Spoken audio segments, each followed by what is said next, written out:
یہ سب کچھ سن 1975 کی ایک سرد سے پہر کو شروع ہوا۔ میں ابھی بھی اس لمحے کو یاد کر سکتا ہوں جیسے کل کی بات ہو۔ میں ایک پارک میں کھڑا تھا سان فرانسسکو میں، جب میرے پرانے دوست رحیم خان نے پاکستان سے کال کی۔ اس کی آواز نرم تھی اور اس نے صرف اتنا کہا، امیر اب وقت آ گیا ہے، تمہیں ایک بار پھر اچھائی کا انتخاب کرنا ہوگا۔ وہ لمحہ، وہ ایک سادہ سا جملہ، وہ جیسے میرے دل کے تاروں کو چھیڑ گیا۔ وہ لمحہ مجھے ماضی کی ان گلیوں میں واپس لے گیا جنہیں میں بھولنے کی کوشش کرتا رہا ہوں۔ کابل کی وہ گلیاں جن میں دھوپ بھی معصوم لگتی تھی، اور جہاں ایک معصوم لڑکے نے کائٹ پکڑتے پکڑتے زندگی کی سب سے بڑی قیمت چکائی تھی۔ میں نے ہمیشہ سوچا کہ ماضی کو دفن کرنا آسان ہے، لیکن حقیقت یہ ہے کہ ماضی کبھی دفن نہیں ہوتا۔ وہ ہمیشہ ہمارے ساتھ رہتا ہے، وہ ہمیں جھنجھوڑتا ہے، پکار پکار کر کہتا ہے، مجھے دیکھ، مجھے مان، مجھے سن۔ کبھی کبھی میں سوچتا ہوں شاید ہم میں سے ہر ایک کے دل میں ایک ایسا لمحہ چھپا ہوتا ہے جو باقی تمام زندگی پر سایہ ڈال دیتا ہے۔ میرا لمحہ وہ پتنگ بازی کا دن تھا جب میں نے پہلی بار محبت، خوف اور بزدلی کو ایک ساتھ محسوس کیا۔ اور حسن، وہ معصوم چہرہ، وہ وفادار آنکھیں، وہ آج بھی میرے خوابوں میں آتا ہے۔ تمہارے لیے 1000 بار بھی حاضر، وہ جملہ حسن کا آج بھی میرے کانوں میں گونجتا ہے۔ حسن اور میں ایک ساتھ بڑے ہوئے تھے۔ میں پشتون تھا، وہ ہزارہ۔ میں امیر تھا، وہ نوکر کا بیٹا۔ لیکن ان سب کے باوجود ہم دوست تھے۔ دوست شاید نہیں، کیونکہ میں اکثر شرمندہ ہوتا تھا اسے دوست کہتے ہوئے۔ معاشرہ، میرے باپ کا مزاج، میرے اندر کا غرور، سب مجھے روک لیتے تھے۔ لیکن حسن وہ ایسا دوست تھا جو کبھی نہیں رکا، کبھی نہیں بدلا۔ اس کی وفاداری خالص تھی، اس کی مسکراہٹ بے لوث تھی، اور اس کی آنکھوں میں وہ سچائی تھی جو شاید مجھے کبھی نہ ملی۔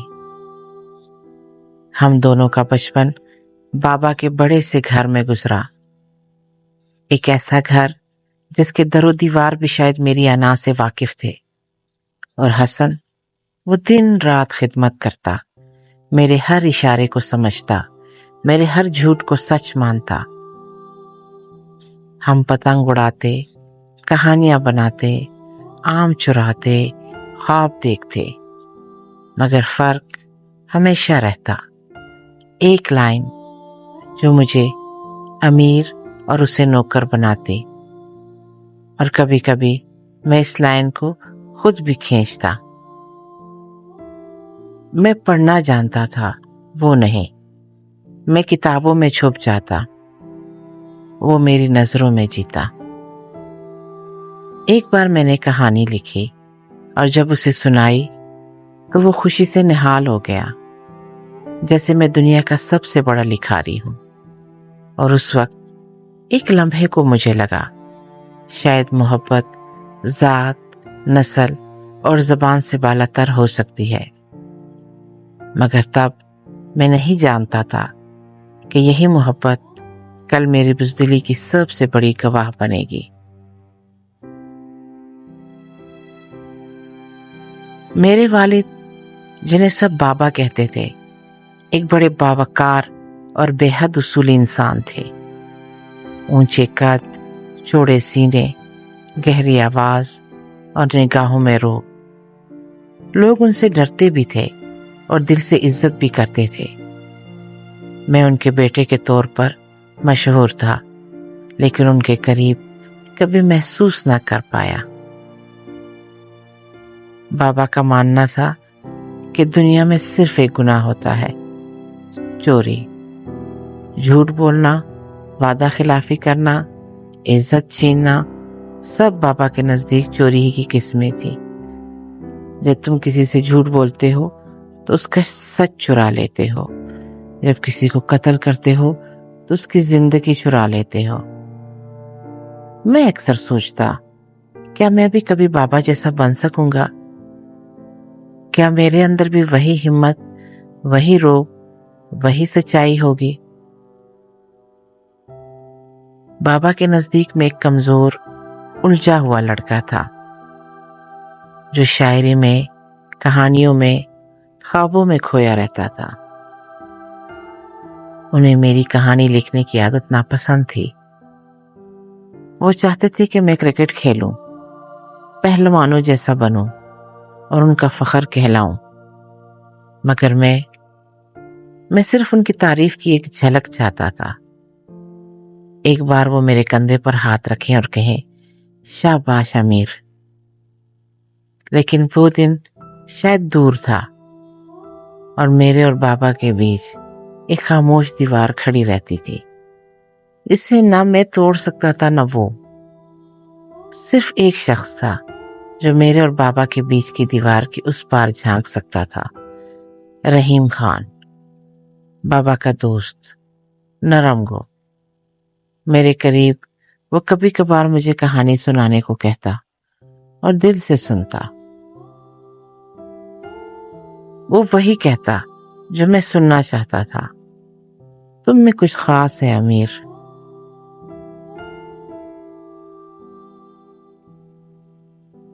جب میں نے اپنی پہلی کہانی لکھی، رحیم خان ہی وہ پہلا شخص تھا جس نے سراہا۔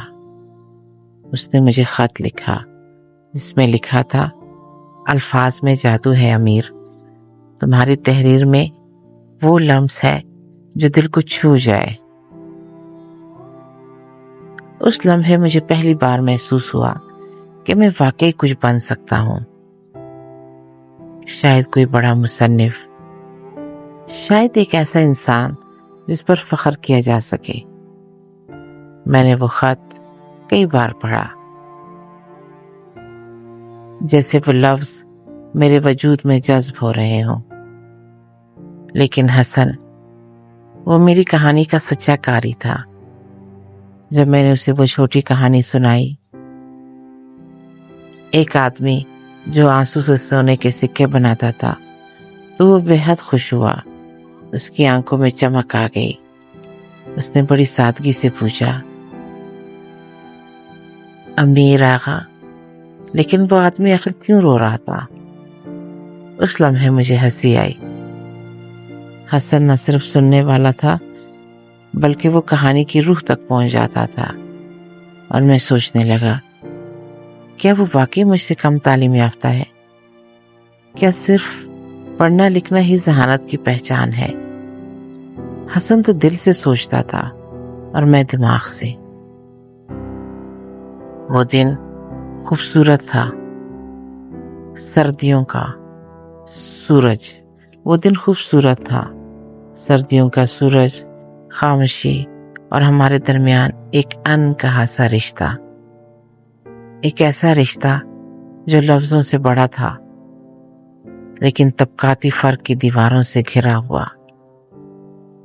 تب تک مجھے یہ معلوم نہیں تھا کہ یہی حسن جو میرے ہر لفظ پر خوشی سے جھومتا تھا، کچھ ہی دنوں بعد میرے سب سے بڑے خاموش گناہ کا گواہ بنے گا۔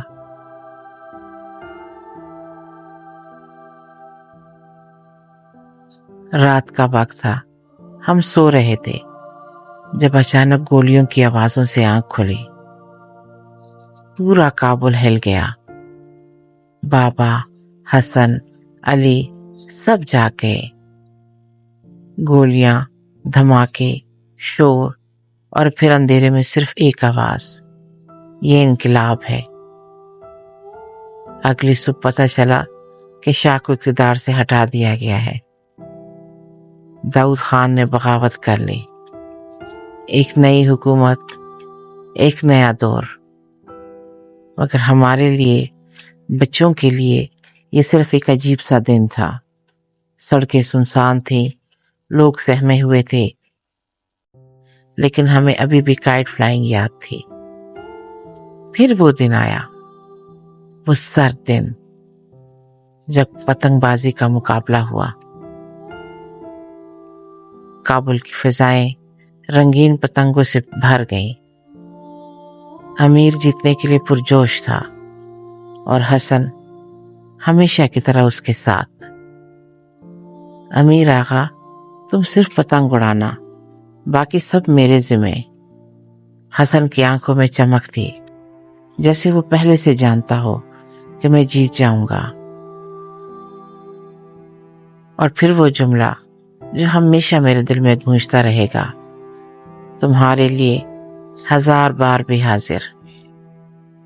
امیر نے پتنگ اڑا دی، ہوا میں جادو بکھر گیا، اور پھر آخرکار امیر جیت گیا۔ بابا نے بالکنی سے داد دی، لوگ خوشی سے چیخنے لگے، اور حسن پتنگ پکڑنے دوڑ گیا، وہی آخری نیلی پتنگ جو جیت کی علامت تھی۔ میں اسے دیکھتا رہا، وہ بھاگتا جا رہا تھا، گلیوں میں، دروازوں کے بیچ، کوڑے کے ڈھیر کے پاس، جیسے وہ اپنی وفاداری سے میری خوشی سمیٹ رہا ہو۔ مگر مجھے نہیں معلوم تھا کہ وہ جس گلی میں مڑا تھا، وہ گلی صرف پتنگ نہیں، کچھ اور بھی چھپائے ہوئے تھی۔ اور وہ لمحہ، وہی لمحہ، ہماری زندگیوں کو ہمیشہ کے لیے بدلنے والا تھا۔ سردیاں ہمیشہ کابل میں پتنگ بازی کا موسم ہوا کرتی تھی، اور اس سال تو جیسے ہر چیز میرے حق میں تھی۔ بابا کی امیدیں، میری خواہش اور حسن کی دعائیں، سب ایک نقطے پر آ ملے تھے۔ مقابلے کی تاریخ قریب آ رہی تھی۔ گلیوں میں بچے ڈور کو شیشہ لگا کر تیز بنا رہے تھے۔ پتنگ فروشوں کی دکانوں پر رش تھا، اور ہر بچہ ایک ہی خواب دیکھ رہا تھا، جیت کی نیلی پتنگ۔ میں اور حسن روز نئی پتنگیں چلاتے، نئی چالیں آزماتے، اور ہر بار وہی حسن کا مخصوص جملہ سننے کو ملتا، اس بار تم جیتو گے امیر آغا۔ حسن کو پتنگ بازی کی زبان سمجھ آتی تھی۔ وہ آسمان میں چلتی ہوا کو دیکھ کر بتا دیتا کہ کون سی پتنگ کب کاٹے گی، جیسے اس کے اندر ایک چھٹی حس تھی، ایک سچا علم۔ وہ کہتا، اگر تمہارا دل سچا ہے تو آسمان بھی تمہیں جواب دے گا۔ اس کی آنکھوں میں وہ چمک تھی جیسے وہ میری جیت کے خواب کو اپنی زندگی کا مقصد سمجھتا ہو، اور میں جیتنا چاہتا تھا، صرف پتنگ کے لیے نہیں، بابا کی ایک شاباش کے لیے، ایک فخر بری نظر کے لیے۔ میں نے خود سے وعدہ کیا، میں جیت کر رہوں گا، اور حسن، وہ ہمیشہ میرے ساتھ ہوگا۔ لیکن کہیں اندر ایک عجیب سا خوف بھی چھپا تھا، جیسے کوئی خاموش آندھی آ رہی ہو، کوئی ایسا لمحہ جو میرا بچپن چھین لے گا اور میری معصومیت کو کسی اندھیرے میں دفن کر دے گا۔ آخرکار وہ دن آ ہی گیا۔ پتنگ بازی کا دن تھا۔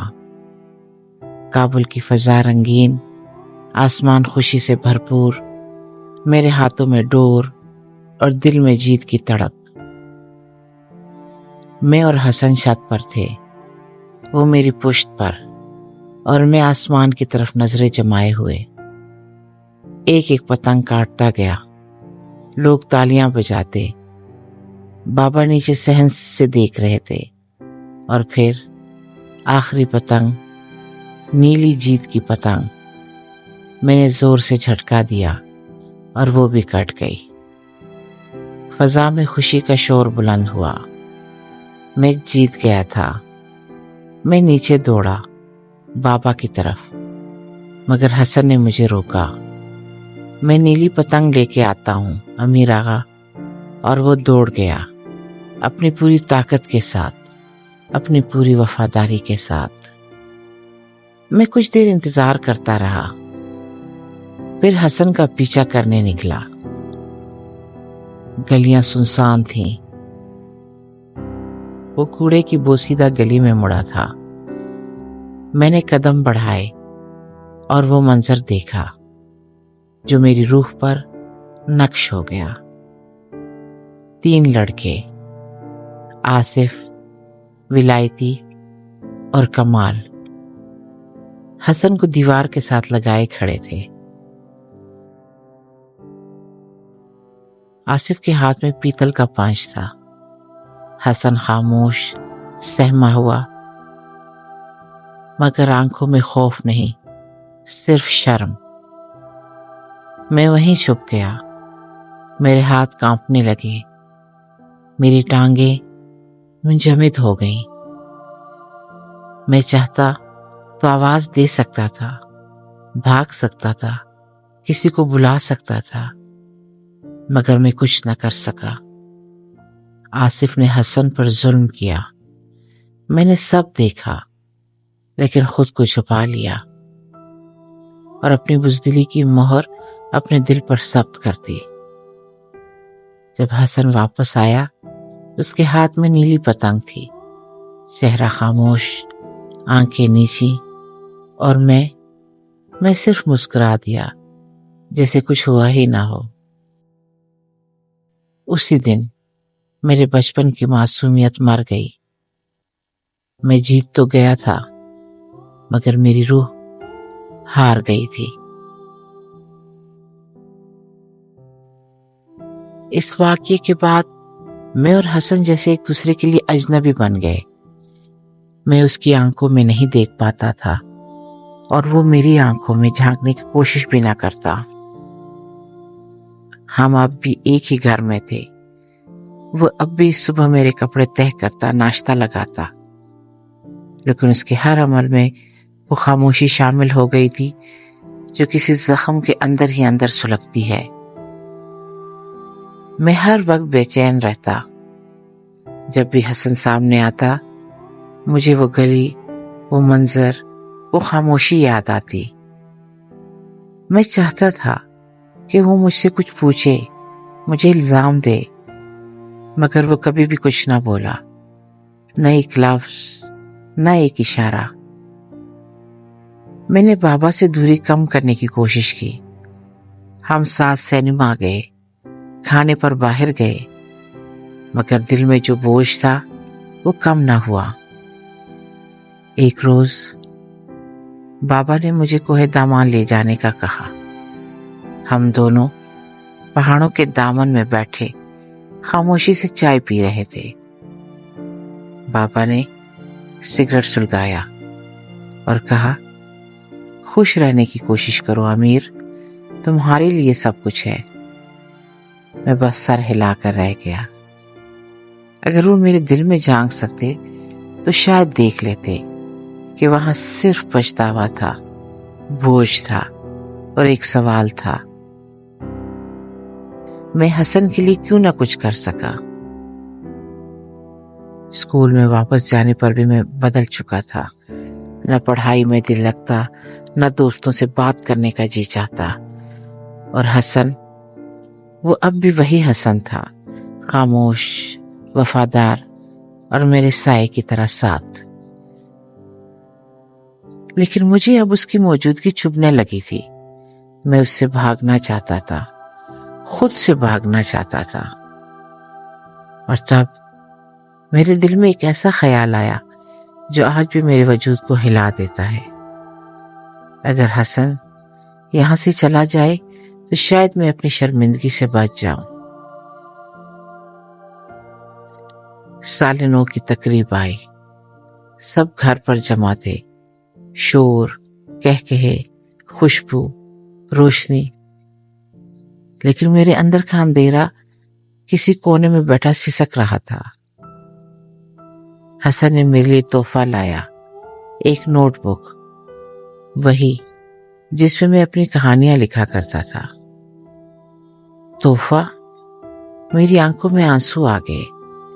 وہ جس نے سب کچھ سہ لیا اب بھی میرے لیے محبت، خلوص، وفاداری لیے کھڑا تھا، اور میں اپنی ضمیر سے فرار چاہتا تھا۔ اس رات میرے دل نے وہ کام کرنے پر مجبور کیا جس کا بوجھ شاید میرے پہلے گناہ سے بھی بڑا تھا۔ میں نے اپنے کمرے میں بابا کی گھڑی اور کچھ پیسے رکھے، اور اگلے دن سب کے سامنے کہا کہ میری چیزیں غائب ہیں، شاید حسن نے چرا لی ہوں۔ بابا نے غصے سے سب کو بلایا، علی اور حسن بھی آ گئے۔ حسن خاموش کھڑا تھا، اور پھر اس نے سر جھکا کر کہا، جی میں نے چوری کی ہے۔ میرے دل پر جیسے کسی نے پتھر مارا۔ اس نے جھوٹ بولا صرف مجھے بچانے کے لیے۔ بابا نے کہا، علی میں حسن کو معاف کرتا ہوں، وہ ہم سب کا بیٹا ہے۔ اور علی؟ اس نے جواب میں صرف ایک جملہ کہا، ہم کل جا رہے ہیں خان صاحب۔ میں نے دروازے سے علی اور حسن کو جاتے دیکھا۔ اس کے قدم دھیرے تھے، لیکن ان کی خاموشی نے میری روح میں قیامت برپا کر دی۔ میں نے حسن کو دھوکہ دیا 2 بار، ایک بار اس کے خاموشی کے لمحے میں، اور ایک بار اس کی وفاداری کو الزام دے کر۔